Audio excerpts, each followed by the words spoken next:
Yeah, like all the time I'm listening. WATB with Christian, Eric, and Carl sometimes. Listen in your office, in your car, or even your neighborhood bar. We're doing it. We're doing it. We're having fun. We're making it happen. It's fun time. Open your mouth, close your eyes. We're going to give you a big surprise. And here it is. Yes, indeed. Welcome to Who Are These Broadcasters, your favorite show on the Who Are These Podcast Network. As always, I'm Christian Bladt. Right over there is Eric Zane, Easy himself. Carl Hamburgler, back out on assignment. And oddly enough, an assignment that will only last the 75 to 90 minutes it takes for us to do this show. But you know what? You, Eric, and Carl, you guys put in some overtime this week. You did an excellent job yesterday over on Compound Media, filling in for Anthony Cumia. You guys did a great show, but best of all, there was porn. Yeah, that actually kind of fried my brain. I'm not much into watching porno with deviant fucks. Not really my thing. Do you mean Carl? Do you mean the guys in the booth? Do you mean Compound Media subscribers, or all of the above? All of the above, without a doubt, Christian. Well, it's true, because I was watching. I am a Compound Media subscriber, so I was watching too. So you, Carl, and I all watched porn yesterday, but yes, with a bunch of other people. So yes. But thank you. It's good to see you again. It's good everybody's here. I'm looking forward to this. This is going to be a lot of fun. Yeah, absolutely. And everybody in the chat should think of this where I'm basically the bartender, going to be serving up some clips. Hopefully you laugh. If not, it's Eric's fault. But Eric, I like to think of you as like the hall monitor for this show. So everybody is going to send in a super chat. You're going to read it, and then you'll put it up and share it with the rest of the class. And the same as last week, my sign off at the end of the show will be the highest dollar amount super chat. And I want to specify something I didn't think to mention last week. U.S. currency only. Nobody send in 6 million czars and think they're going to get me to say something stupid. I want it to be U.S. dollars. Right. None of that Cardiff money. Nothing like that. All right. Okay. So greenbacks, whatever the highest dollar amount is. Look, if it's a light day, you could get me to say something stupid for only $3. Exactly. So exactly. keep that in mind. We have a lot of tough talkers that are there who actually do come up with some pretty damn funny things. So, I mean, put that to good use. Have the world see it by doing what Christian just said. And then you will be featured and honored on this show forever. And that's a lot of honor. I mean, let's be honest here. This is the hottest show under the whole Who Are These umbrella. It's more popular than Who Are These podcasts. I mean, who even listens to that anymore, for God's sake, or watches? It's us now. This is our thing. And let's not forget, Who Are These Socials? That show, it's good. I like it, but one of the hosts doesn't even watch it. You know what I'm saying? So obviously, how good can that show possibly be? Thank you to Joe Nava 12 for throwing in $1. So that means if that goes, all you'll say is nothing, because there was no insult whatsoever. Use that for evil, Joe Nava 12. That's what you need to do. Right, exactly. And any super chat will be read in the dulcet tones of Eric Zane. And, I also want to shout out David Chandler, who was our big spender last week.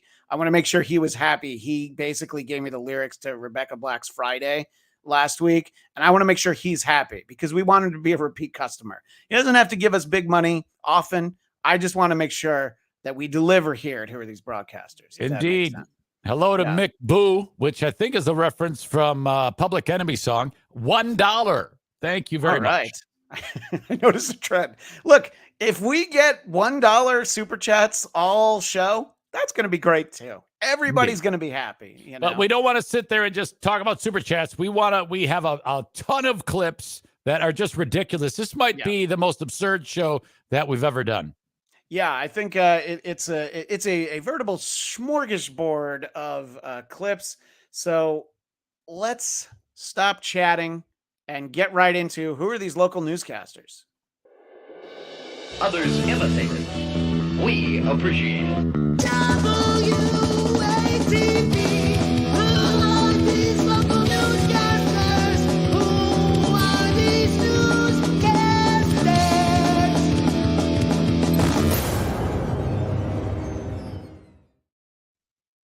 And as is so often the case, we start in Philadelphia.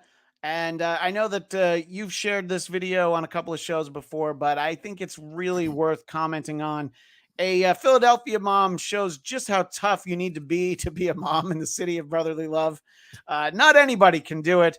And she's accosted by a gang of ruffians, hooligans, wannabe street toughs, and possibly another outdated term that I'm not coming up with right now. Right, And right. I think she handles it way better than you or I would. In fact, I think her bravery, yeah, I'll call it bravery. Oh, yeah. It's more than you, Carl, and I together. If the three of us were in the car, we would basically just give this kid our car, empty out our wallets. If our wives were in the car, it's like, yeah, it's fine. Just let us go. We'll be fine. Yep. You know? Right there with you. I wouldn't know what to do with myself, but she handles it amazingly Yeah. when this asshole does what he does. Yeah, so let's take a look. In this video that's going viral on social media, a biker stomps twice on Nikki Bullock's back windshield in Center City. After shattering the glass, a gun falls out of his pocket. He then picks it up and points it at the 24-year-old mother. And it didn't stop there. Right at her. He proceeds to headbutt her with his helmet. Ooh. All of this happening while her two children were sitting in the back seat. The kids were screaming, like it was insane. Bullock stood up for herself, pushing the biker and his motorcycle down. I spoke to the mother today on FaceTime. She says she's grateful her girlfriend and kids are all safe. And the only thing that protected my children from not having a bunch of glass shatter on top of them is that my back windshield was tinted. And that's the lesson for the kids out there, right, Eric? Get your windows tinted. Absolutely. Tint early and tint often. The local shops that do that are going to put that on the marquee. Save your children from danger. Get your windows tinted. Maybe they could hire her to be a spokesperson. There's got to be an opportunity for this woman, either through something like that or a GoFundMe or local MMA, because she's pretty fucking tough. Yeah, no, exactly. That's a great point. She should definitely, I mean, I don't know who she could, basically a boxing match with Stuttering John seems like it might be in the cards for her. She looks like Scottie Pippen wearing a wig. Yeah, it's definitely, it's a look. And I think that, she mentions her girlfriend in the clip. So that's a very lucky lady. And what'd you put up from the chat? Sorry. Well, it's not a super chat, but if you make me laugh, it's going up. That's a high tea woman from that one guy. Yeah. Now, Eric, you were telling me before we started that this story, it helped you learn something about yourself, didn't it? Yeah, I'm a racist because I watched the whole thing, despite you can clearly see he's got white arms, white neck. I was like, oh my God, these crazy blacks are doing it again. And then, voila, I saw the mugshot. And what do we have here? Dirt bike riding goon Cody Heron, who stomped on a Philadelphia mother's car with her kids inside, was arrested after a lot of tips from the public. It's a good thing that they didn't just call Eric and be like, all right, what do you think this guy is? Well, clearly it's Philadelphia, so I know what he looks like. I thought for sure that headline was going to drop the G in goon and add a C. Oh, no wonder they loved you so much over on Compound Media yesterday. Chris Holm, known as Skinny Chad Zumock, writes, Christian Bland, quote, I have the charisma of a potato and not Cardiff. Angry Zane, mad is my gimmick. Wait, I need to turn up my bass knob so I sound like I have balls. $10. There's your leader, Christian. All that stuff, everything that he put in that super chat, 100% true. Did you see any lies? Because I'll tell you what, I did not. There were no lies anywhere. All right. Well, we're going to stay local. And I have to admit that I'm not really a car guy. And it might surprise people who see me on the internet talking about comic books and science fiction all the time. But not much of a car guy. But I think even I would be able to tell that, hey, something's wrong with this car. When I look under the hood and I see what this gentleman found. I found an 8-foot albino boa constrictor underneath the hood of a car. Yep, you heard that right. The interesting find during a routine vehicle maintenance appointment at Beach Ford in Myrtle Beach. Everybody came down. Everybody come look at it. The engine compartment of a Ford Focus became the center of attention. Tony Galley, a mechanic since 1995, has never seen this before. Yeah, I've seen rodents and stuff like that, but never a snake like that. Boa constrictors are not common in the wild of South Carolina, which leads the snake chaser to believe that this was someone's pet. I think he's an escapee, most likely, or someone just couldn't take care of him anymore and let him go, thinking that he'd survive. Our climate here is not the best for boa constrictors to live comfortably in the wild. That particular species won't survive up here. Florida, yes. Around here, no. We have 2 cold winters. All right. So I think that's the important thing to take away from this particular story, Eric, is that if you're thinking about getting a boa constrictor and having it in your home, but you live in South Carolina, it would be bad for the boa constrictor. So leave them at the pet shop. So you by the way, somebody said that that's not an albino. So maybe there's something to that different, not quite correct there. But then the whole local news thing of so-and-so says they've never seen this before. And then the mic is on him and he goes, I've never seen this before. Yeah. Yeah. It's like, you just told us. Why did you just tell us? Why don't you let Colin Quinn's less successful brother tell us that he's never seen it before? And I mean, they know he's going to say that because they're recording the piece and they're editing the package. The guy who's editing the package should just say, this is so-and-so from the dealership. They don't need to set him up with the same thing that he says. So stupid. Yeah, and he says the thing that you're about to hear right now. Let's give a listen. If that was your car, Eric, would you do what I do, which is just leave it there at the body shop and just be like, yeah, I'm just gonna get a new one. I can't even imagine what's going on in that car after a boa constrictor has wrapped itself around the innards. I can totally see that, but those things, there's a lot of people in every community who would do a lot for a snake like that, the local weirdos. So those people, you get the snake out and get it to them, one of those local weirdo pet shops, and you could probably sell it for a plenty of money. So I would do my best to make sure the animal was okay, because there's always some loser in town with tarantulas and snakes and no job and lives at his mom's house and shit like that. Yeah, and this guy is known as the snake chaser, so you could even make a career out of it if you're lucky. Right. Well, let's stay in the reptile world. And you remember last week, Eric, we met a special friend, Wally, the emotional support alligator. I do, Philly. Yeah, he is apparently, I wouldn't say world famous, but he's Keystone State famous. He's well known throughout Pennsylvania. Because it wasn't long before somebody sent me another piece about Wally, the emotional support alligator. Well, this is Wally, the emotional support alligator. First reptile, as we know, in all of history. This is not just a gimmick. Joe Henney rescues reptiles. We work with several zoos, wildlife refuge parks, and stuff like that there. And that's where most of our gators go to. Including 2 of Wally's siblings. But Wally, well, actually, this part of the story is about Joe. I lost 3 family members and 4 lifelong friends. That all happened in 2 weeks. Okay, hang on. Yeah, that's a key part to stop right there. I agree. Please tell me his next line is to an alligator.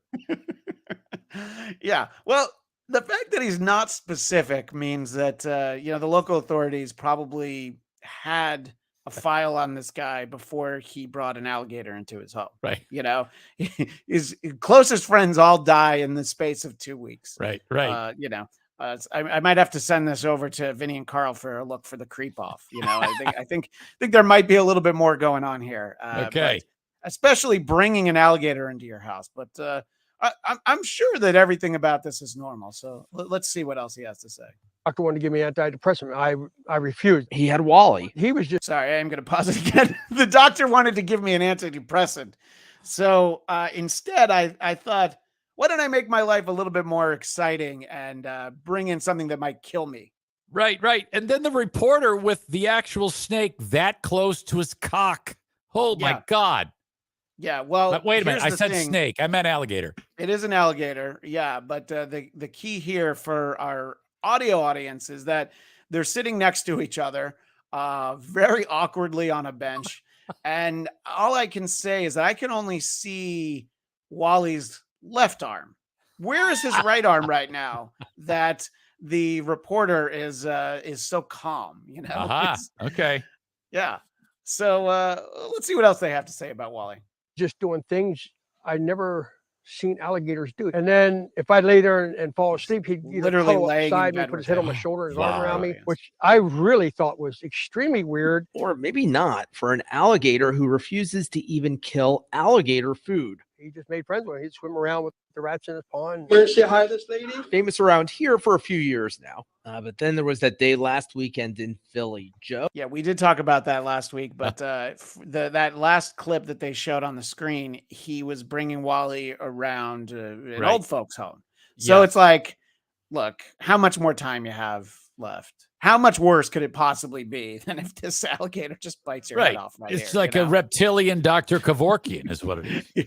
Yeah, I think grandchildren who are interested in estate planning are like, hey, can you bring Wally by grandma and go say hi today? See how she's doing. I have to say, I would you pet? Would you get close? I think I would. Just I don't know why. I'll do anything once, and I think almost everything once. But I think I would. I think I would pet Wally's tail while somebody's restraining his head. I've seen how fast those things can move. So, yeah, I mean, I don't know. I mean, I've been to like the zoo and you pet a baby alligator, but I'm not sitting like these two with him Okay. on my lap, though. You know, that's not how you and I are going to do next week's show, Eric.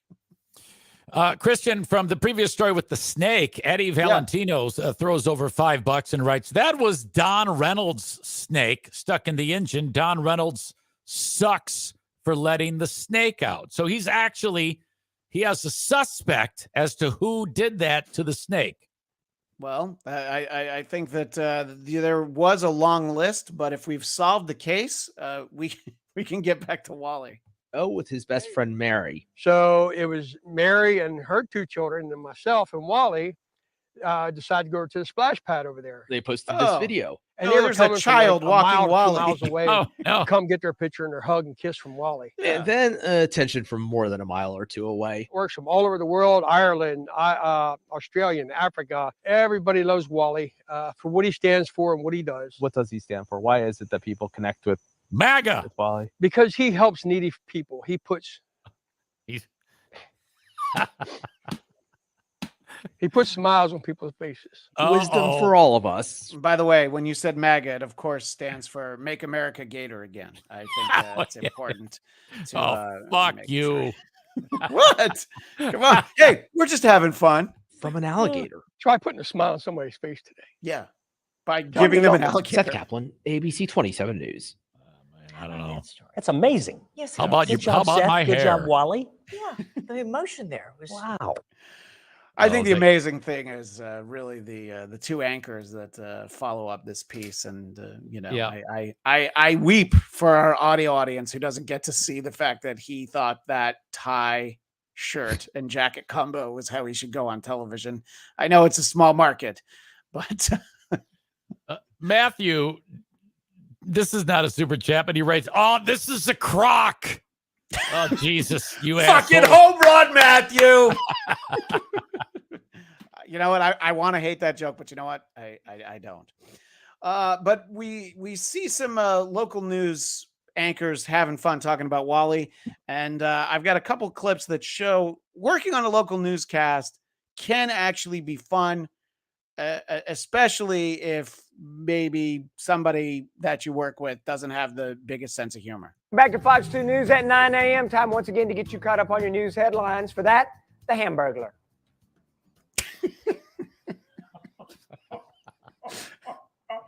It's your birthday. I'll let it pass. No, I won't. I'll get you later. I mean, it's like, yes, the shirt, but also just the demeanor, everything about her. It's like, he'd clearly been sitting on that all morning, and he's like, I gotta nail her with the Hamburgler thing, you know? Oh, that's actually pretty good. I like the clip. I like the clip. Yeah, exactly. But it's I hope she did get him back by stealing his delicious cheeseburgers later that afternoon. By the way, that shirt really makes her titties look big. Oh, you know what? I hadn't noticed. I I thought that she was actually burgling a couple of quarter pounders under there, but you know what? Now that I put my glasses on, those are clearly Big Macs. Yes. Oh, fuck yeah. See, fuck yeah. See, Matthew really he's going to bring out the Chipperson in all of us. But sometimes working local news can also be fun if maybe the person reading the story doesn't understand right away why it's supposed to be funny. Some scary moments for customers at a Kansas Home Depot. Police responded to reports of a bomb threat at the store in Wichita. A customer alerted employees. A man inside the bathroom said there was a bomb in the building. Police were able to locate the man responsible for those comments, and that man told police he warned other guests to leave the restroom because he was, quote, fixing to blow it up, but had no intention of causing a panic. Man also told police others in the room laughed, understanding his joke, which I'm just now getting. Home Depot says they will not be pressing charges. But I can tell you right now, you asked the producer for me to read that, didn't you? Because we know you're stupid. Now, please. No. Yeah, I mean, look, this guy is definitely a smug shithead, but at the same time, he definitely knows. He's like, oh boy, this is gonna make the workday a little bit extra fun now, isn't it? It's probably the same idiot who said, Captain Something Wong, we too low. Fuck. Well, you know, I'm sure that I don't know. I mean, clips like that, yeah, you know what? They're just fun, right?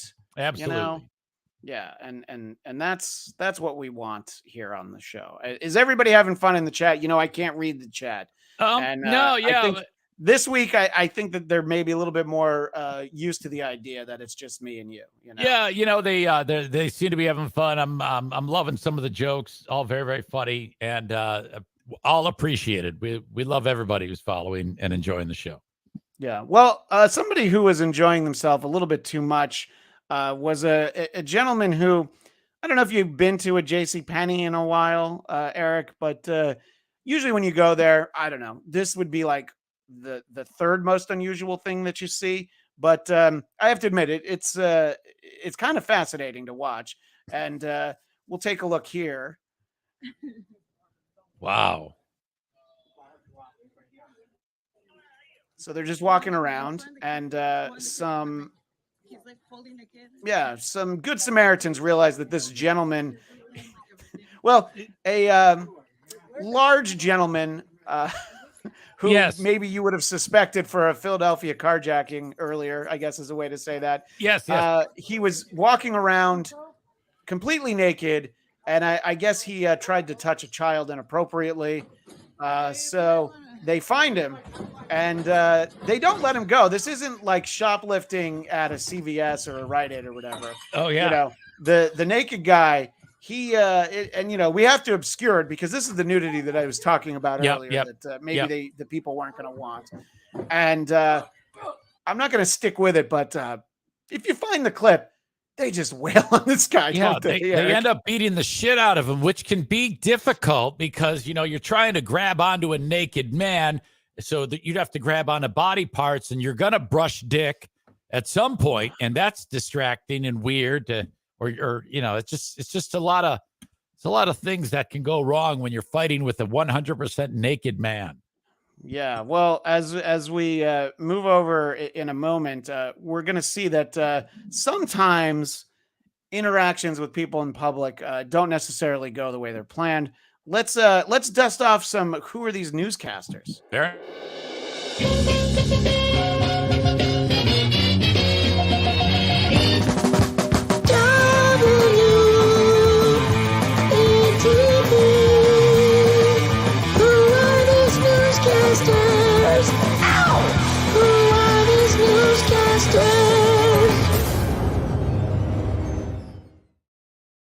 I don't think I'd ever heard that before today. Oh God, I hope I never hear it again.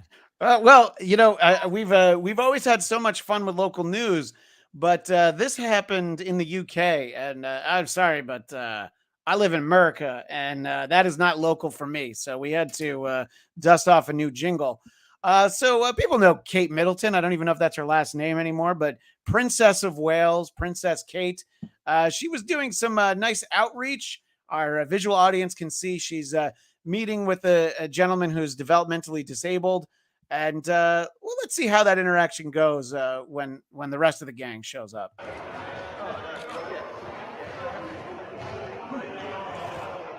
Oh boy. The caption said that's the moment cheeky boy tickled the Princess of Wales. Let's watch it again for our audience. And okay. There is that momentary look on her face that is like, oh my God, who's touching me there? Will never touches me there. Oh, can you go back to the very beginning? Is the first kid, is he flashing the shocker? Is that, I think he's definitely flashing the shocker. 2 in the pink, 1 in the stink. Yeah. And she's like, oh yeah, I do the shocker. I have it done to me all the time. I'm hoping this kid behind me does it to me. Yeah. She's like, I would definitely be up for that. Ever since I married into the royal family, nothing goes into the stink. Barely anything goes into the pink. Okay. And maybe that's really what it was. And he's like, oh yeah. And he calls his friend over and yeah. Yeah. You're going to get a Downs DP there. That's that could be something fantastic. I know that you just earlier in the show said you don't like to watch porn with other dudes, but if we find a Downs DP video, I think that we might have to do our first Patreon watch along. Oh yeah. Right? Big time. Yeah, if it's that extravagant of a Downs DP of Kate Middleton, I mean, it's kind of like when you watched Two Girls, One Cup. You had to, that was a cultural spectacle. And if there's a Downsy DP of Kate Middleton, because that one kid was showing her the shocker and this whole thing, she's saying yes to it right there. Yeah. I'm definitely going to watch that. I've got someone who schedules these things for me. Some of my indiscretions. Let's make it work. Well, let's stay. Oh, go ahead. Sorry. No, just because this is the point when the show really, I mean, we've really just gone into a whole different realm. We're suggesting that these 2 intellectually disabled children are going to double penetrate the Princess of Wales and their children too. So that's all incredible moments. I think we can only go up from here. Well, maybe we could try and set these gents up with Miss Wheelchair Michigan from about a month ago that we had on the show. I mean, if anything, we could bring people together on this show, Eric. I think that's the least we can do. Hey, Downs kids need pussy too. That's what we need to focus on. Look, they're not just Downs, they're DTF. So let's stay in Europe and talk about how Paris, the city of lights, has become infested. It's overrun with parasites that are just a drain on every aspect of their infrastructure. It's a real problem that people are finally starting to notice. Oh, I'm sorry. These are your notes for Kumia yesterday. Paris has bedbugs, so let's take a look at that. Tonight, a bedbug infestation sweeping through Paris and anxiety quickly rising. Viral videos like these causing sleepless nights, with reports of the blood-sucking parasites on buses and trains, inside movie theaters and hotels. That is just becoming an issue for the Parisians in our daily life. Oh, look at this guy. Paris is a global destination with millions visiting from across the world for events like Fashion Week last month. Concerns travelers can take the bugs home. Well, it's a national crisis in France. The tiny bloodsuckers are a problem across the world. In the U.S., we call those Chad Zumock. New York, and recently in Arizona. Yeah, well, I'm glad that you mentioned Zumock because I wanted to freeze frame on this is actually they keep showing us. This is in Arizona. I'll turn it off for a second, the audio, and then you can just see there were thousands of them. Yeah, that's Chad's house right there. Yeah, well, I believe that's right around back from the Walmart on Del Mabry. So, yes. And you can see, I don't know, have you ever had a run-in with bed bugs? I know that, you're not big city folk like some of us, but have you ever never run into seen them? I've had the cockroaches when I lived in Tennessee. Sure. And that was fucked up, horrible. Rental home at the time, but never the bed bugs. Yeah, no, I've talked to people who've had them, and it's like as they describe the process of trying to get rid of them, it's like you can't help but like you start itching and you think like, oh yeah, no, this is bad.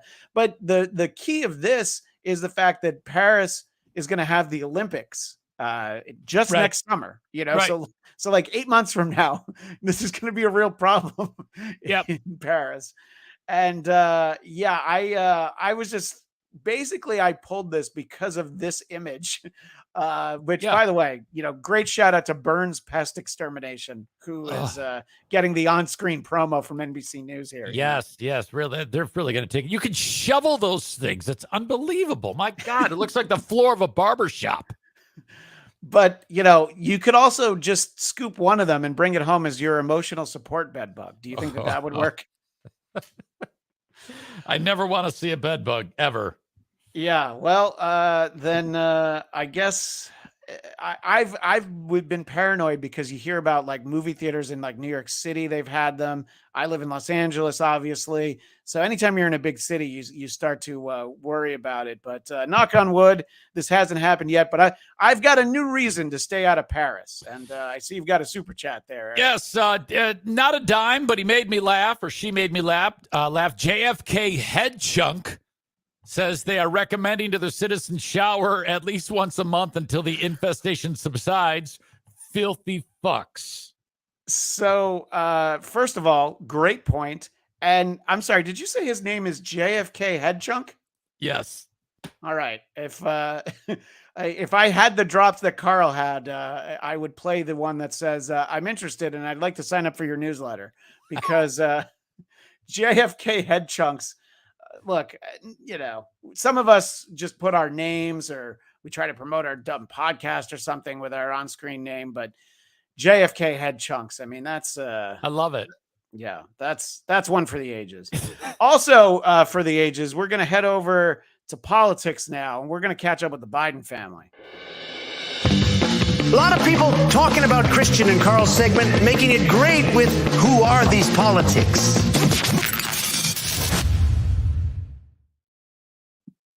Yes, indeed. We are making it great with who are these politics. And before we dive into Joe Biden, who is the president of the United States, depending on who you ask on Reddit, that may or may not be true. But last time I checked, he is. But I wanted to start off with, I think, my new favorite member of the Biden family.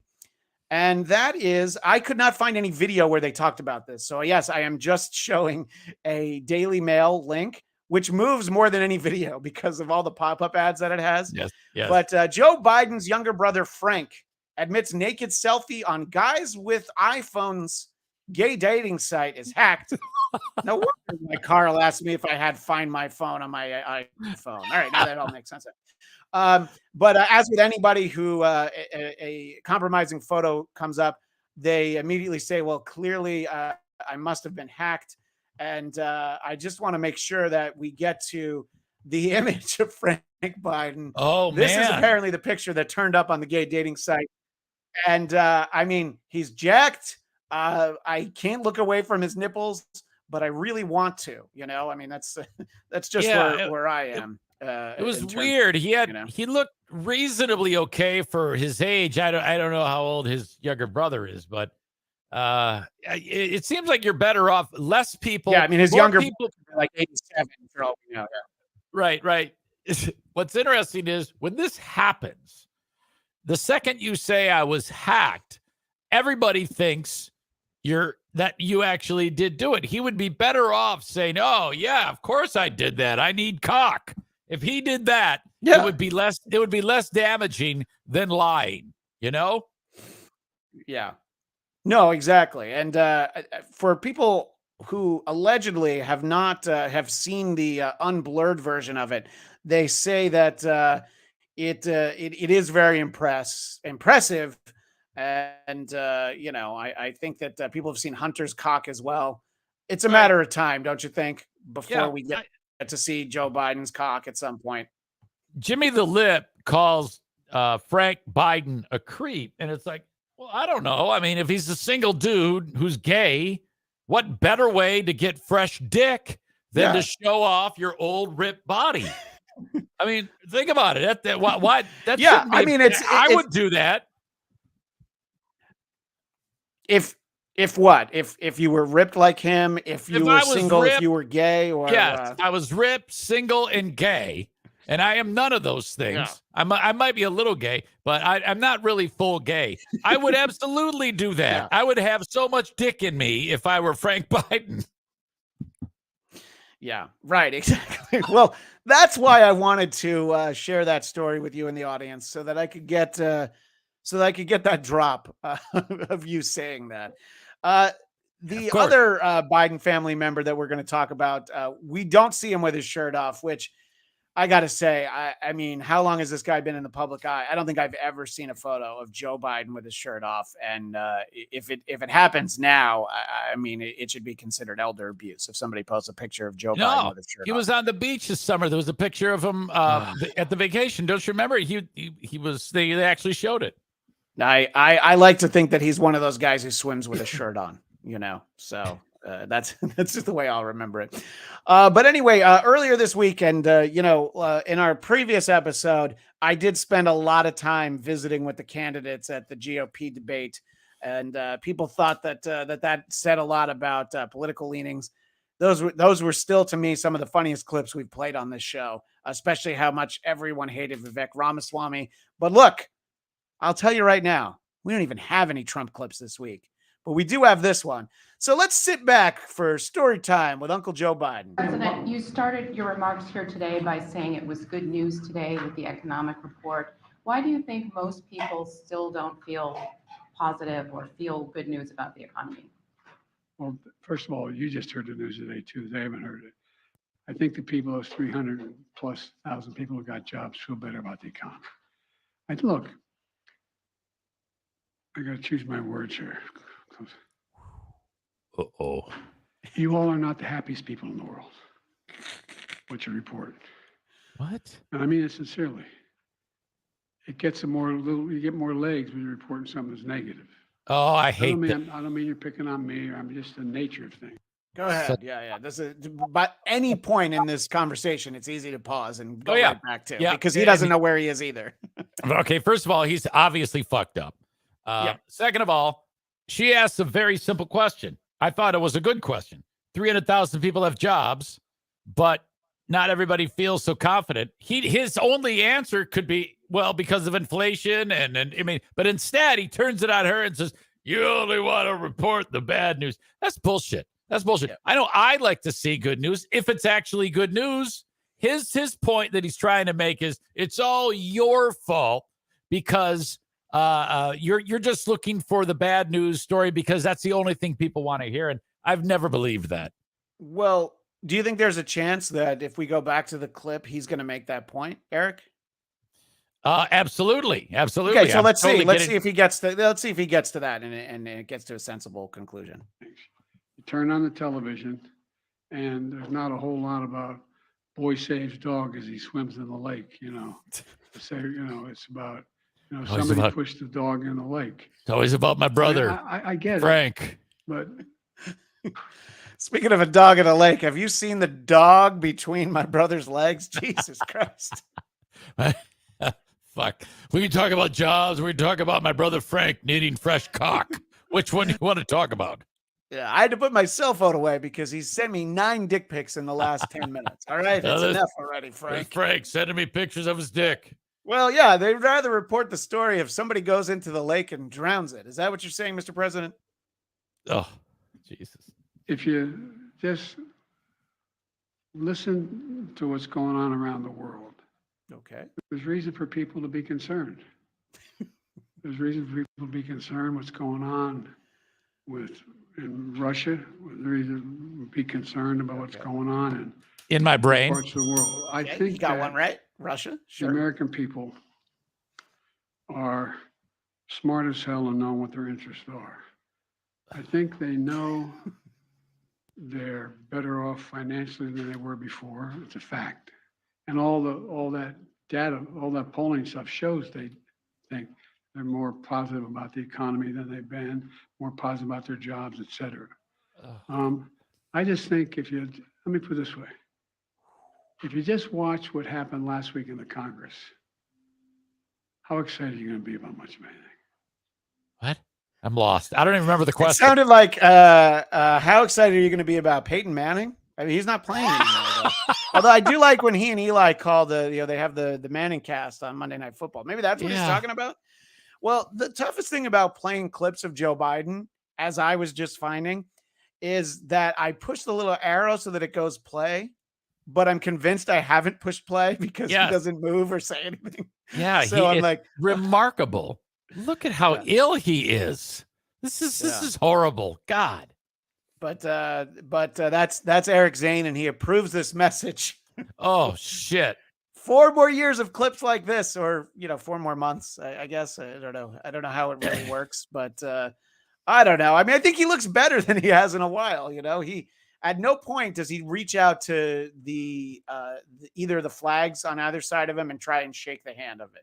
Yeah, I love every time he tries to walk away, he just turns around. He fiddles with the books behind him. He's got his imaginary friend there. Well, there apparently has been some news out of the Middle East lately. I don't know if you are aware of any of that. I don't really follow that stuff, but Pete Ducey keeps on top of that stuff, and I think you might be able to tell how Pete Ducey feels about the way that this is over the weekend, about the way that the White House was handling not issuing a statement on it. President Biden had nothing to say about this on camera today. We did hear some music throughout the afternoon and the early evening coming from the south side of the White House, the area of the Rose Garden or the portico over there.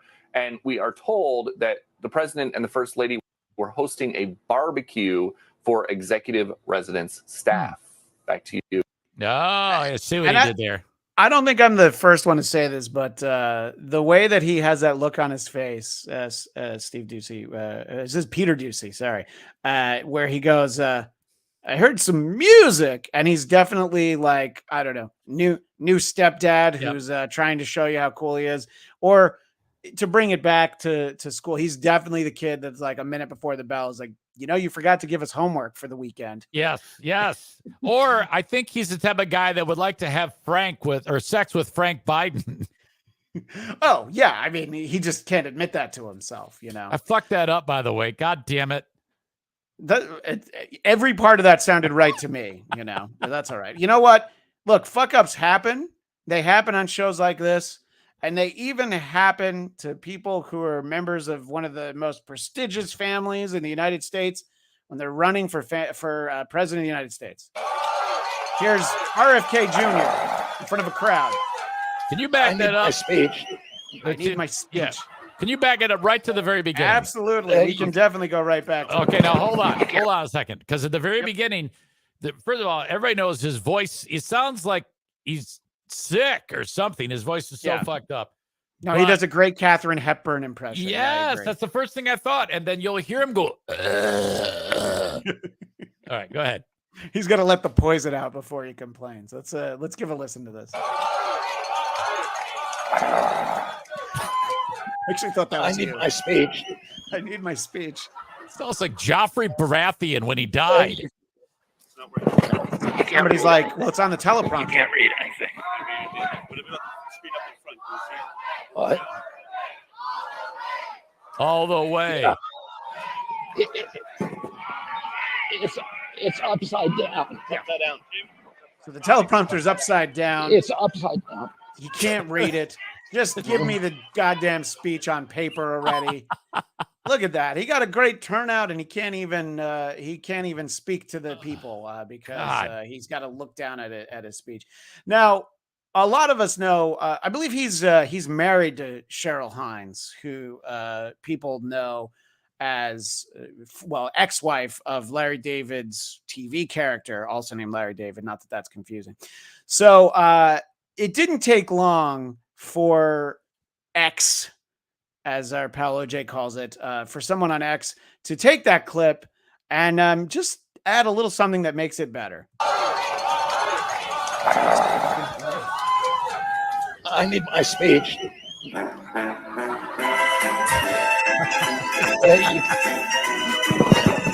read anything. You can't read anything. What? Yeah. Uh-huh. It's upside down. It's upside down. It's upside down.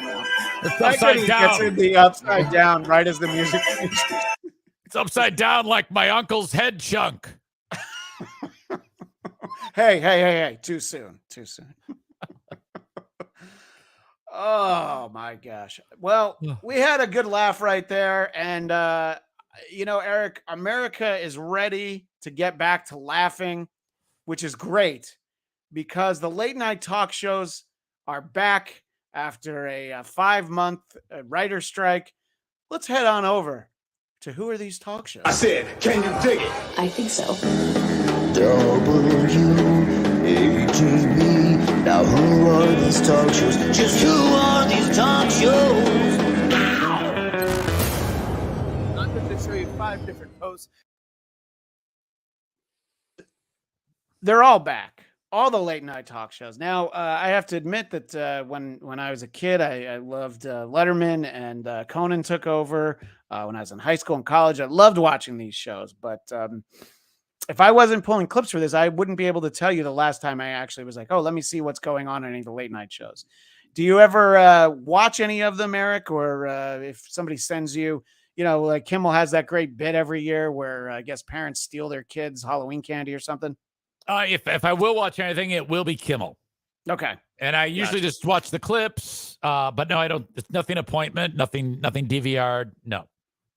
Well, I think Jimmy kind of realizes that he needs to lean on his writers, and anybody who checked out Strike Force 5, the podcast, the 5 late night shows did realize that the writers were an important part. But it's good that this bit didn't happen before the strike. It might have gone on for 5 years. So let's take a look. He's setting up a bit where Jimmy proposes, hey, we're going to rate these tweets and we'll tweet them together. I think he explains it, but I want to be like a local newscaster and explain something to you right before it happens. I'm going to show you 5 different posts, and we're all going to vote on whether you like each one or not. You all have voting clickers at your seats. You should, at least. If you don't, let us know. We'll get you one. Oh, you can boy. vote for all of these. You can vote for none of them, whatever you want, and we'll see the results live. Higgins, Roots, you have clickers? Got it. Oh, good. Everybody's got clickers. Whatever post gets Fucking the most hair. likes, Looks we like will he's post it drunk. out live on the show, so you can all like it, and we can Both of those repost it. things are true. It's like a shared experience. You guys ready for this? Okay. The first post is, not to brag, but my phone has seen so many concerts. Wow. And that is a crowd shot. And the writers have been on strike for Was north that a of 5 joke? months. Is that supposed to be a joke? Well, that's why I pulled this one. Don't worry, I didn't pull all 5 tweets. I just pulled this he one. did this 5 fucking times. Yeah, this is the first one, and the other 4 aren't much better. But let's see what the audience thought of it. He's saying, oh, the writers have been off for 5 months. But at some point, somebody should have read that and said, yeah, let's skip that one. Let's only do 4 tweets tonight. All right. It's interesting. A lot of people have their phones out during the concerts. They don't watch the show themselves. They just watch the thing. Yeah, that's correct. Yes. You know what's always the best thing for a joke, Eric? Explain Explanation. it. That's what always Explanation makes of it the funny. joke. Well, he's describing it like it's not a joke. He's describing it like, oh yeah, it's good. That's I think what he's people had do with to their phones. abandon. Yeah, he's had to abandon the idea that it was actually a joke because he's like, all right, we're just gonna stick with it. Statement. Observation. Then a joke. Yeah. Then a joke. Sure. The votes are in. Let's see the results here. Oh. Wow. Okay, now My at question least- is, how did 36 people think that was worth posting? That's fucking crazy. That's actually better than I thought. 147 thumbs down. Yeah. That part that he's got the thumbs down, maybe that's the joke. Maybe this is just a passive way to make fun of himself. Benefit of the doubt there, but I hate the fact that they have to do this 5 fucking times. Well, don't worry. You don't see any more of them. I Thank just I felt like that was going to hammer home the level of content that we'd been missing. We're going to only spend some time with Jimmy Fallon this week. We'll take a look at one of the other hosts on subsequent weeks. But so, Jimmy also had 5 months off, and he's already so overworked that he figured that the best thing he could do is take one of his terribly unfunny writers, have them go to a movie theater and do a really painful bit. Thanks, Jimmy. I'm here at the movies to see what the public has to say about The Exorcist Believer. He's giving big reactions. He's interacting with movie. And this guy's wacky. His name's Mike. I don't know his last name. The goal line. Definitely, yeah. Mike at the movies is this All right, what'd you think of the movie? It was great. What was the scariest part? When she was getting lifted up. Like, I was shaking. I couldn't believe that. it was like making my heart beat. Like, what's going to happen next? Same. What'd you guys think of the movie? There were some good jump scares in there. I drank so much ginger ale during this movie, I had to go to the bathroom twice. What was the scariest part of the movie to you guys? Eric, I want to make sure, is your microphone working? When his popcorn flew up in his face, I didn't hear anything out of you. Yeah, it's so gag filled, but the worst. I mean, it's like, you know, fucking Scooby Doo type shit that we're talking about here. Fuck, is it? Do you think he's like setting it up to let's be as corny as fucking possible? I mean, who likes corny? Nobody likes corny. I don't know, but we're only halfway through this. But this bit is only 1 minute and 11 seconds, and we're only halfway through it. So let's give him a chance. I'm sure Mike's going to win us over. The earthquake at the beginning. I actually was, oh no, the whole time. I heard you say that in the theater. Yeah, didn't you hear me say, shut up? I understand you do a very good impression of The Exorcist. No one in the crowd is laughing. Shut up. No. At any point in the movie, did you think a Dracula was going to show up? No. I didn't either. What a pointless How would you question. rank this movie, Anna? I know. Well, everything is pointless. Everything is pointless, and it's also nice to see Exorcist Zendaya here talking to him. But scale from 1 to awesome sauce. Buffalo sauce. Buffalo sauce. Buffalo sauce. Awesome sauce on 3. 1, 2, 3. Awesome All sauce. right. Awesome sauce. So is the way that we hate this asshole the way the audience on this show hated us in weeks 1 through 8? I think you mean weeks 1 through 20 of this show, Eric. Eventually, they're just going to give up. They're going to realize, like, all right, I guess it's not going to be Tukey and Cardiff, so I guess I'll just stop watching. This must be what our show looks like to people, and I'm starting to understand. Yeah, I get it now. I hate us too. some of the Reddit comments. I mean, I clearly think I'm as funny as Mike on the Tonight Show staff. Well, one more clip from Jimmy Fallon, because what would a late night talk show be without a hysterical celebrity guest? Jimmy Fallon, Chelsea Handler, and I don't know, Eric, I think that Chelsea is speaking here what we call truth to power. So you guest hosted on The Daily Show, and I got to say, you were phenomenal. It was thank such a you. great... So 4 seconds in, and Okay. immediately Jimmy starts lying to her. Right away, he's kissing her ass. Yeah. Oh, big time. You were phenomenal. You could say you did a good job. It's like, or just say, you guest hosted The Daily Show. But that's not Jimmy Fallon. No, he's got to really lean into this. Thank you. I loved it. People loved it. You got great. Because you know what you're doing. You're smart. You're funny. You're quick. You're sharp. And it got great. So now he's lied to her like 6 times. He's laying it on so thick. And then when he gives it to her to take this over, this is so annoying. This is 2 minutes of This is going to be a great handoff. Don't worry. Shit. It's definitely like synchronized swimming. Great headlines. And I go, this is such a perfect fit. And I go, man, when are they making the move? When is Chelsea Handler taking over Daily Show? Oh, well, what I will say about No one that is that claps. I think we are in a very important cultural moment, with women dominating culture. We have. Any thoughts on that, Eric Zane? Yeah, I do, because I hate it when people make a big deal about women doing extraordinary things. Women have always done extraordinary things. To me, it's ridiculous to make it seem like all these years before they were retarded and couldn't do it, and suddenly they can pull it off, and they're doing this and they're doing that. They've always done great things. It always drives me crazy. Up until this year, women were running up to the Princess of Wales and tickling her. Is basically what you're saying. This is I think it almost cheapens things when they make such a gigantic deal about like the first woman in space or first woman who dunks a basketball and shit, or Let's talk to the chick. Let's talk about the chick at the beginning of the show who, stood up to the wannabe tough guy. That's a moment that, Chelsea Handler sitting at a desk where other people have sat before, including women, by the way. Women have guest hosted the Daily Show before, Right. So, because women do shit culturally is not a reason to praise them. Women should be congratulated for being great moms and great sisters and shit like that. I mean, come on. Well, I think I want to hear a little bit more from Chelsea Handler about this moment in time. But if we get a super chat for over $5 to telling me to stop play this clip, I will definitely do that. Okay, this goes. 2 highest grossing tour. I mean, look at Taylor Swift. She's like our president now, I'm like, Taylor Swift is ruling the universe. Beyonce, the 2 highest grossing tours of the summer are women. Yes.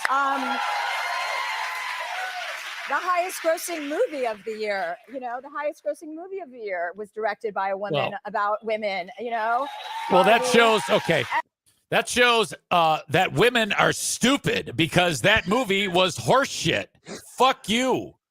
Well, as we've discussed before, my 5-year-old daughter liked it. She was supposed to like Barbie. Of you know course. what I mean? Like, yeah. Of course. Any adult that likes that movie can suck my dick. That movie was stupid. Fuck you. All right. Well, we know which Ken you are, Eric. And look at you look at Coco Gauff and how many people are watching her win her very first Grand Slam versus he goes, Yeah, and by the way, I had no idea who that was or what that was, and then they talked about Grand Slam. I'm like, okay, I think that's tennis. And then this next part can't be true. Watching the man who broke every record. Yeah, more are watching her than watched the man who broke records. Okay, and just the way that women are showing up for each other. You look at women's soccer; it's more watched than men's soccer right now. You look at women's. So sorry, go ahead. Yeah, more people watch shit then because they both suck. So it's got a 0.01 rating instead of a 0.001. Soccer. All right. You know what? Fuck soccer. I'll give Chelsea that. Fuck your volleyball. soccer. 92,000 people showed up at a women's volleyball game indoors. That's crazy. Yeah. I mean, here's the thing about women's volleyball, though, Eric. Have you seen the shorts? Yes. I mean, Yes.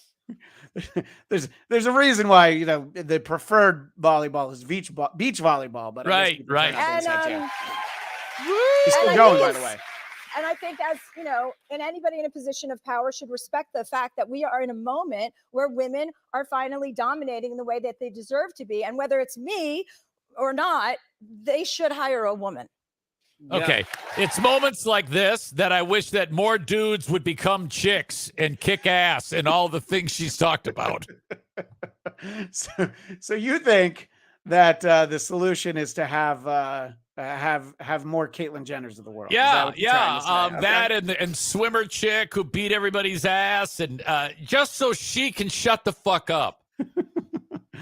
All right. Well, I think we let her go on long enough, and obviously the audience is being instructed when they should applaud, but they're not really supporting her point. They're just kind of staring at her like, I don't know. Here's a crazy idea, Chelsea. Do you think that they should hire the funniest person to host the Daily Show? No, they didn't do it last time, but maybe this time they'll get it right. I'm not talking about Jon Stewart. Jon Stewart's incredibly funny, but the last time they're like, oh, let's put him on. Well, now maybe they're spending some time trying to think about it. Anyway, a different kind of talk show on CNN is hosted by Chris Wallace. There was like a minute in time. Do you remember when CNN had an app, CNN Plus? Yeah, I do. I do remember that. Yeah, this was part of the new content for that. I think it lasted about a month. And then they realized like, oh yeah, people don't want to pay extra for more cable news. They already pay for cable. So it's been rolled over to Max, which used to be called HBO Max. But Chris Wallace, I think, has an interesting conversation with a friend of this show, Al Michaels. And I, for one, find this to be fascinating. I have heard this before, but just the level of dedication Al Michaels has to a specific lifestyle choice. Is it true that you have never knowingly eaten a vegetable in your life? That is true. That is true. I was born when my parents were 18 and my mother hadn't even read Dr. Spock at that point. So she just let me have the run of of the course. And I always push the vegetables away. To this day, no.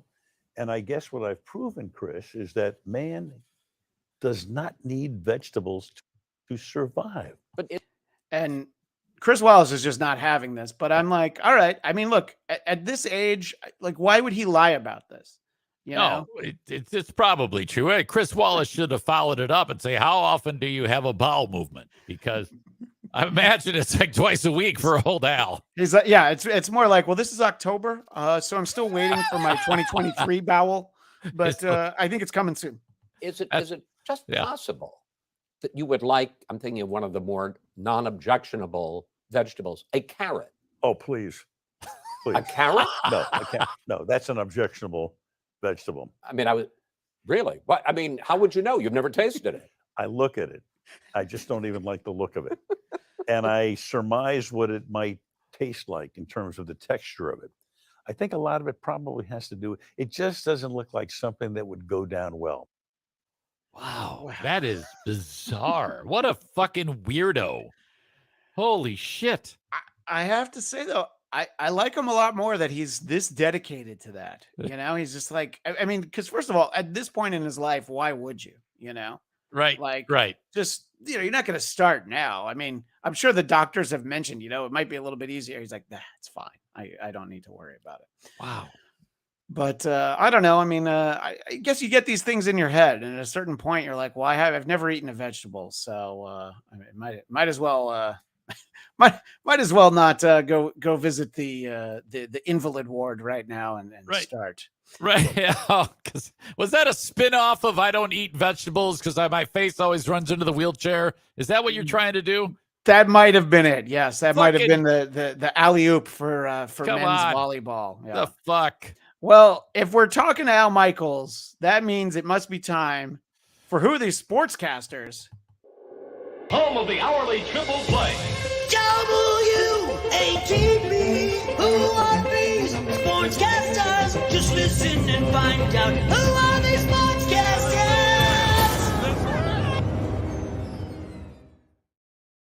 And the baseball playoffs are upon us, and as I've gone on record, I'm a fan of the New York Mets, so I just often in the playoffs try to pick whoever is playing against the Braves. Right now, that's the Phillies, another team I don't like, but don't worry, we'll get to visit with them in a little bit. But it can be fun, and I like these crowd shots like the one that we're going to have here. A gentleman named Jim Rich, who is the local sports guy for Fox 9 in Minneapolis. You know, these things never really go wrong, right? Eric, you put the reporter in the nice suit right in the middle of the crowd of people walking out of a game. Yep, crowd work. This is how Emmys are born, right here. Right, exactly. And this one was significant because the Twins won their first playoff game in 18 years. Now, it's not the first time they made it to the playoffs. No, it was the first time they won, though, in that time. And so obviously there's some excitement in only the way that Cardiff Country can celebrate. Still enjoying it. This works. I think I saw that guy at JCPenney's. Oh, yeah. Fucking, we just found Rerun. God damn, look at him. You always get one guy grabbing his dick.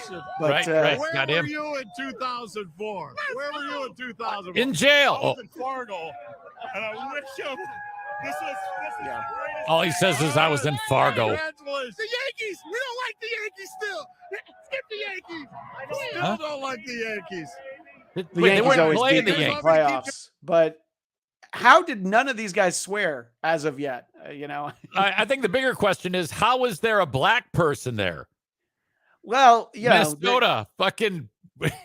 You know, somebody needed an Uber driver, and they were like, "I've got an extra ticket. Will you drive me home if I take it?" You know, all right. But, yeah, he was the one, you know, that was there, and obviously he had enough enthusiasm. But let's see how this goes. All right, here comes the rest of the crackers. Yeah. Oh, look at this. An 87 World Series. That's friggin' luck bringing that up. We win in odd-numbered years, so who knows? We could do it. That's a stupid superstition. That's true. It's very 87, stupid. 91, Yeah. 23. It All looks right, great. I'm going to go before someone hurts me.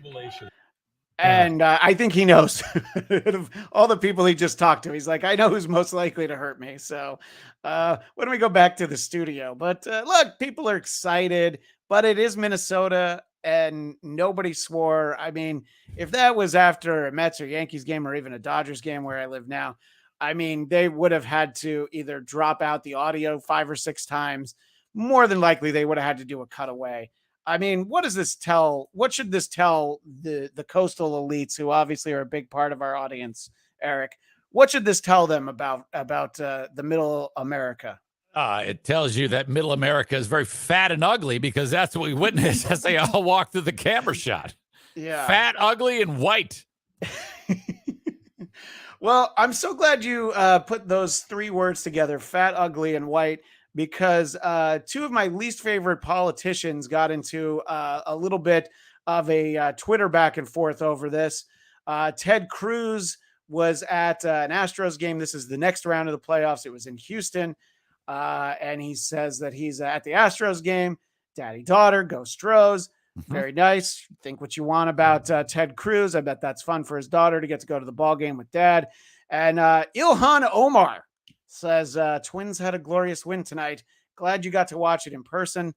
And it's because I dislike both of these politicians.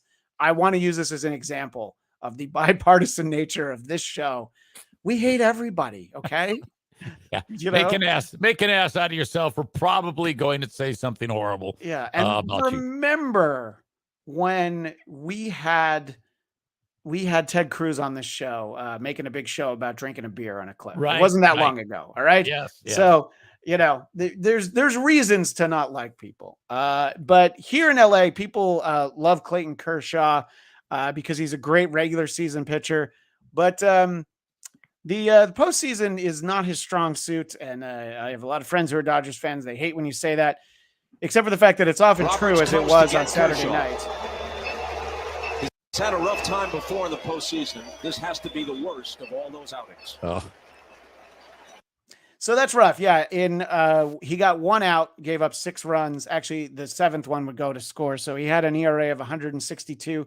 So that's not particularly interesting in a who are these broadcasters kind of clip. You know, it's like, okay, that's Bob Costas on the call. He does say that this is probably the worst playoff appearance he's had. But what we like to do is take a look on how the internet can take a clip like that and make it better. This is actual Bob Costas audio, but it's from a completely different game like 8 years ago. And I think it flows a little bit better. We can only ask or wonder that he is asking some departed relative for forgiveness for this atrocious performance. You know, I had no idea when I watched this. Okay, because I've watched the clips beforehand so I can get an idea, you know? Yeah, right, of course. Thought, so that like me, you can write out all your ad libs. Right. I for a second, I mean, I believed all the way up to when you just said it that this actually happened. I was so looking forward to, but it's still funny as fuck that somebody would do that. That is so great. Begging for forgiveness from some relative. What was the context of the first time he said it? I wonder. Yeah, it was it was a bad pitching performance. You know what? I'll dust up the original clip and we can look at that maybe next week. All right. But yeah, even that clip, it was crazy. But he wasn't quite that harsh on Clayton Kershaw. You know, we established earlier that people in Philadelphia are trash, and I like to stand by that assertion, despite the fact that I know that the Philly area is a big supporter of Who Are These Podcasts and the whole network.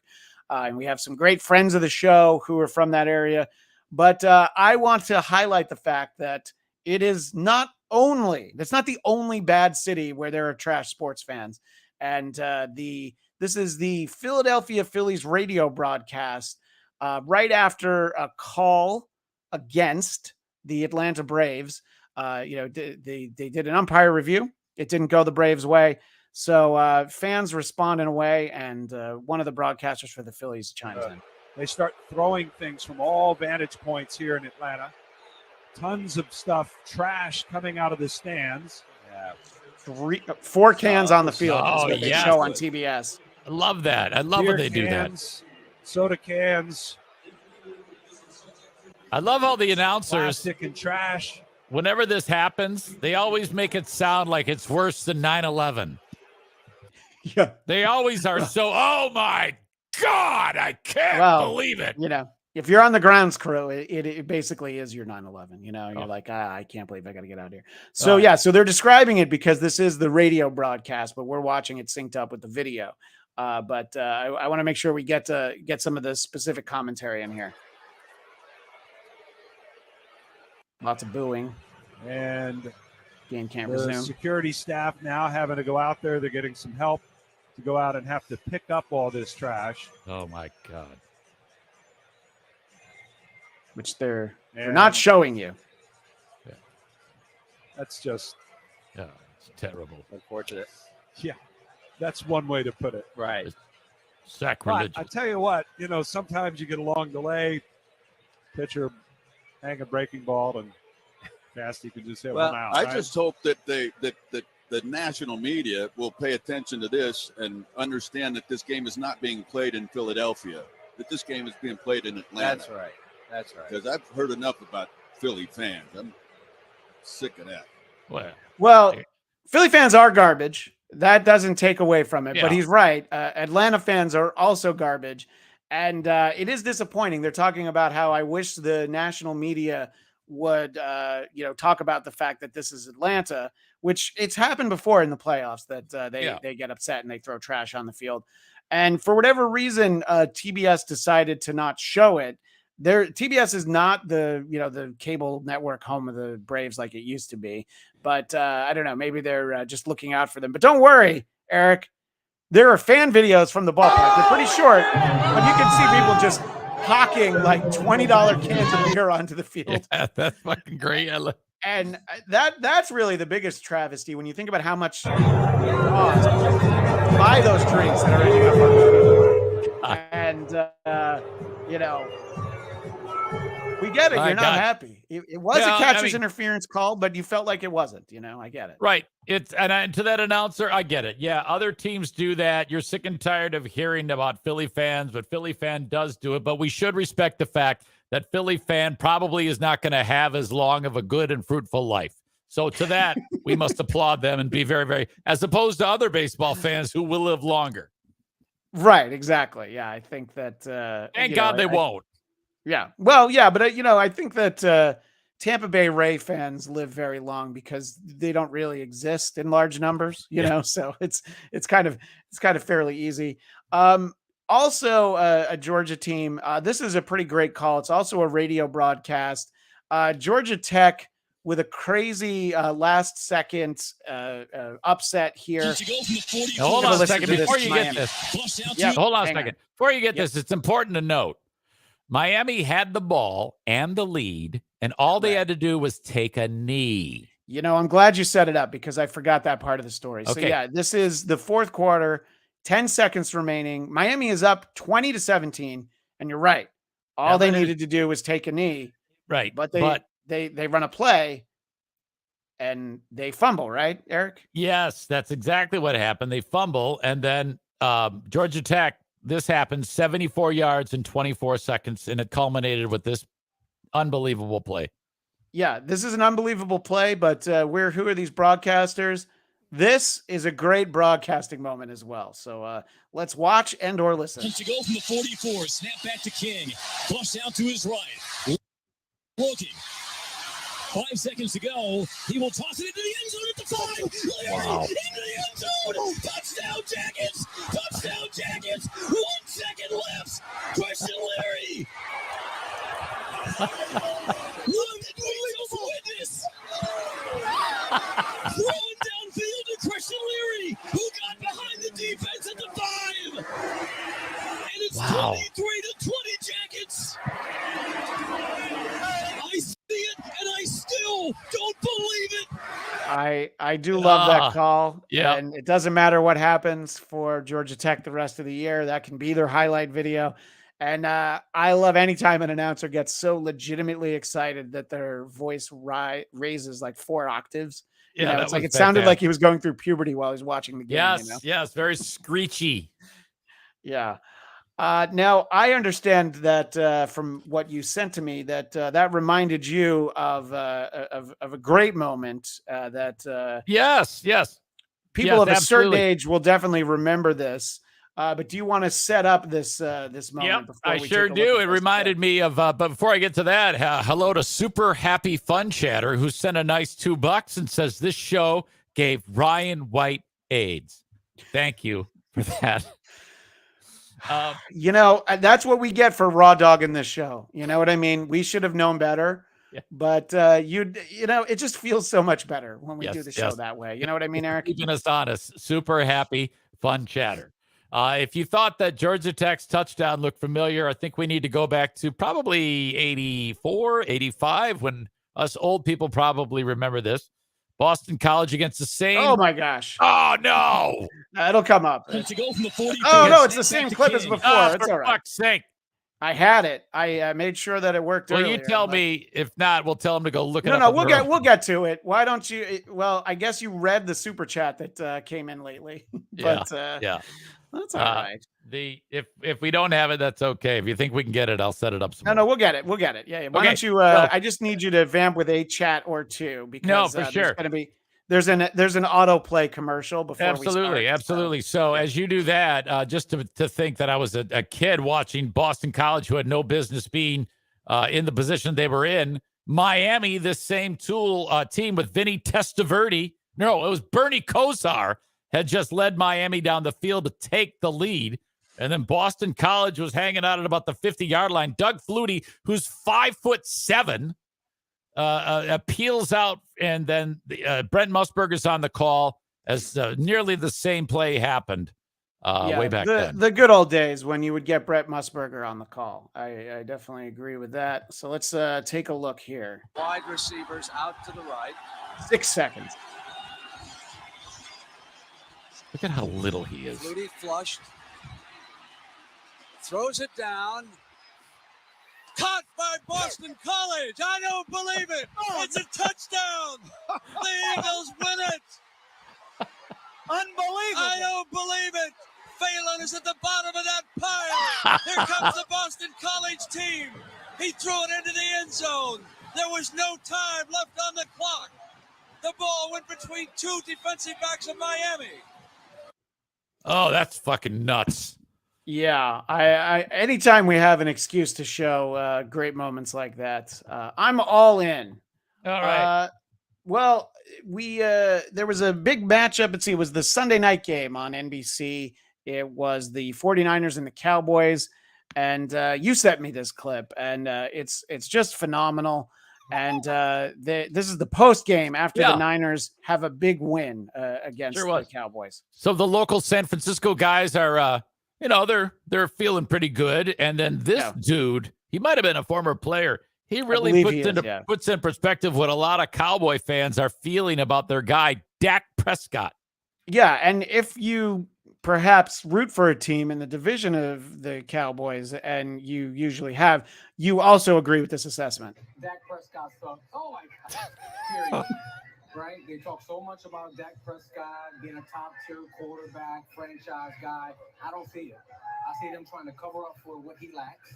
A lot of quick throws, cutting half of the field off, and giving him easy throws. Other than that, he's not a quarterback that can drop back and really take advantage of a defense and carve it up. And today we've seen it. The 49ers defense made him look like a tier 4 quarterback.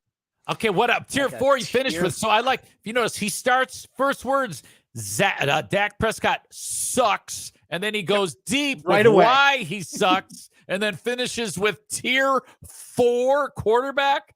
Yeah, he's like, well, I got to get one more rib kick in here. I think that I have to make the point. Well, not obviously the local fans were excited because that game wasn't in San Francisco, as Al Michaels pointed out. That's in Santa Clara, but those are Niners fans were the home fans there. But not every Cowboys fan left disappointed. Chris Collinsworth has some thoughts on something that happened, and they showed this on the show after the game. You know, not every Cowboy fan is leaving unhappy tonight. You know why? This just happened a couple of moments ago. A proposal, Cowboy fan, Niners fan, she said yes. The crowd around them went wild. We've got a shot of the ring. You can see the blink from all the way here. There's a shot. Guy on his knee says yes. Here you go. Now there's a guy who's getting married. Who's a loser. Would he have done it if the Cowboys had won? I don't think so. You don't think so? No, I think he's holding the ring. He's not. You can't start a marriage like that with her having the upper hand. But 49ers win. Here you go. Let's get married. Good night, America. It's time for us to go. See you in Final Buffalo. score 42-10. Chris is off to buy bowling shoes. Yeah, but I don't know. get it. I think that's probably, well, I think that he's going to get in trouble with his wife is I think what Is Mike she a Tirico bowler? is alluding to. Does the wife like to bowl? I don't get it. I don't know, but if you read enough books about ESPN, you know that Mike Tirico knows about getting in trouble with his wife. But anyway, just allegedly. It was important to say allegedly. Yeah. But in any case, yeah, it was just like, I don't know. I mean, it's like, yeah, if his team had lost, he couldn't have proposed there. The whole thing was weird from the camera angle with the guy wires in front of it to just the fact that people do this. I see this a lot in stadium work that I do. Yeah. And it just blows my mind. It's like, what are you doing? Come on. Yeah, I mean, especially the clips for where like the girl just laughs and says no. You know, I mean, most ladies out there have the decency that even if her answer is no in front of everyone, she's going to say yes. A lot of those are fake. A lot of those are fake. Where they say no, you think Yes. it's fake? Yeah. Well, just because I've actually been involved in setting one of those up in arenas that I've worked at, and so what you're saying is you've broken up a few of those engagements intentionally. Yeah, absolutely. Okay, that's fine. No, that's why we respect you here. You know, you might have noticed one thing missing from this week's segment of Who Are These Broadcasters, and Jim Nantz does speak to that. He was calling the Vikings-Chiefs game, which was in Minnesota, and Jim Nantz had some thoughts. 7 words I thought would never leave my lips in my career. What are they? Taylor Swift is not at the game. That's a first for you. Oh, I've never said that before. There's some broken-hearted people. I just saw on the stands. She was questionable all week, but it looks like it's officially inactive. For today. Do you think they actually said we need you to mention her? We actually need you to just say she's not here in some way, shape, or form. I feel like they shouldn't have mentioned it. I mean, if you're the network point of view, is like let people think that she might be there. Don't address it. Let them see if maybe they might catch a glimpse of her if that's important. But what this really says is that, you know, she probably saw that clip from Minnesota that we showed earlier. And she's like, yeah, I don't need to be around those people. You know, it was bad enough that I had to sit with Jets fans, you know? Right. I can't believe when this ends, and it will, I'm interested in what is the next step. Another football player, maybe she changes sports. I don't know. Maybe hockey needs a boost in their ratings. I mean, football is already number one. Hockey, you have some hockey player that wows her, and then maybe people start paying attention to hockey, you know? Well, maybe we'll spend a lot more time on her if we catch wind that she's interested in guys who used to work in radio and spend a lot of their time in podcasting now. Oh, okay, sure. Married, middle-aged guys, you know, Right. If I hear that, it might get my attention, you know, but Yeah. it was nice to have a break of Swiftie clips, except of course, by default now that actually became a Swiftie clip. But we'll get back to sports, talking about sports in a very manly way. And I know that because of my background, I tend to have the most awareness of things that happen in the New York media. But we've got some New York and some New England feedback coming up in the next couple clips. And I don't know, I just think in those places, there, especially this time of year with football, there's nothing else, you know, like all they have to root for is their teams. And in our first clip, Don LaGreca of ESPN Radio, he reacts to the Giants' Evan Neal, who was very pointed in his criticism of Giants fans. And I know a lot of times sports radio is amped up just for the sake of getting a reaction. And the only thing is that I wish is this was satellite radio because he clearly wants to swear, but he can't. But let's hear what Don LaGreca thinks of Evan Neal of the New York Giants. Evan Neal looked up towards the stands, raised his arms, and gestured sarcastically. He said he did not flip off fans, but he did yell a clear message to them. They are booing us, so I said, boo louder, Neal told NJ Advanced Media on Wednesday. Why would a lion concern himself with the opinion of a sheep, he added. The person that's commenting on my performance, what does he do? Flip hot dogs and hamburgers somewhere? Are you kidding me? I'd cut his ass. I would. How dare you? These people pay your salary. They pay an obnoxious amount of money to park, an obnoxious amount of money for PSLs to sit there and watch this pap, and you call them hamburger flippers? What, you're so much better? I'd rather have a guy that's flipping hamburgers block than your piece of garbage ass. Who the hell are you to talk to fans like that? You piece of garbage. I hate when players do that. You're not above us. What, because you happen to play a sport? You're better than me? You're better than the people that pay your salary? These Giant fans were here before you, and they'll be here after your sorry ass is cut. What a piece of human trash. And I don't want to hear some apology. I don't want to hear, oh, I was taken out of context. I didn't mean, I don't want to hear, done. I would cut his fat ass.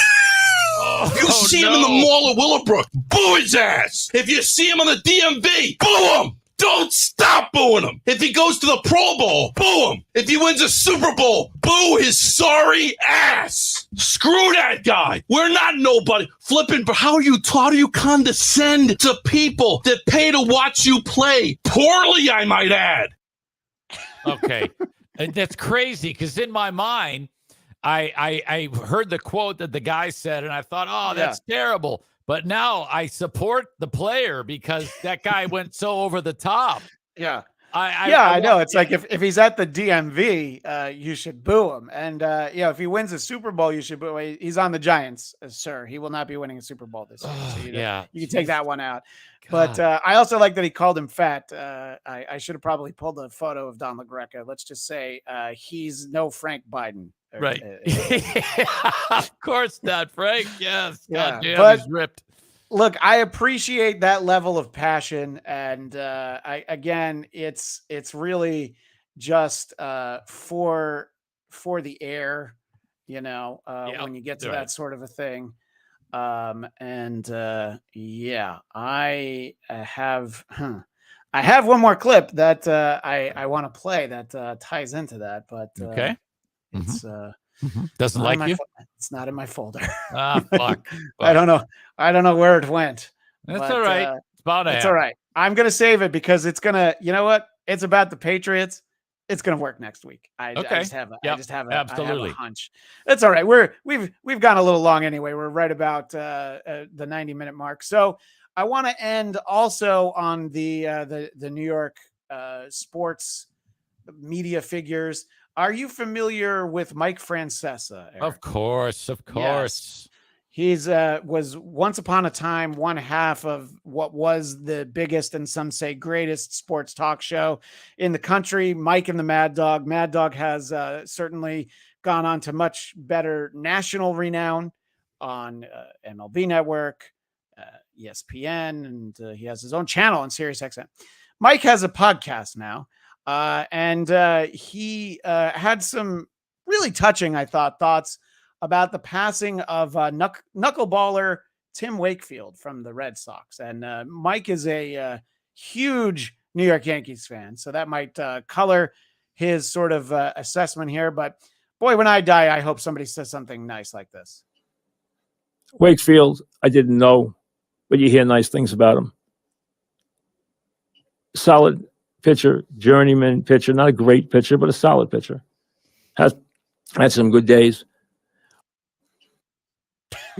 That's it. That's it. Good, not great.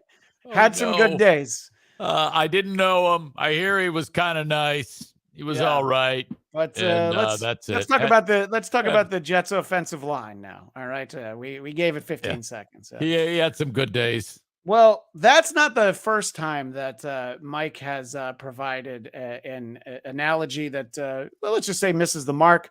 That sets up our Broadcasting Hall of Fame, our moments in broadcasting history.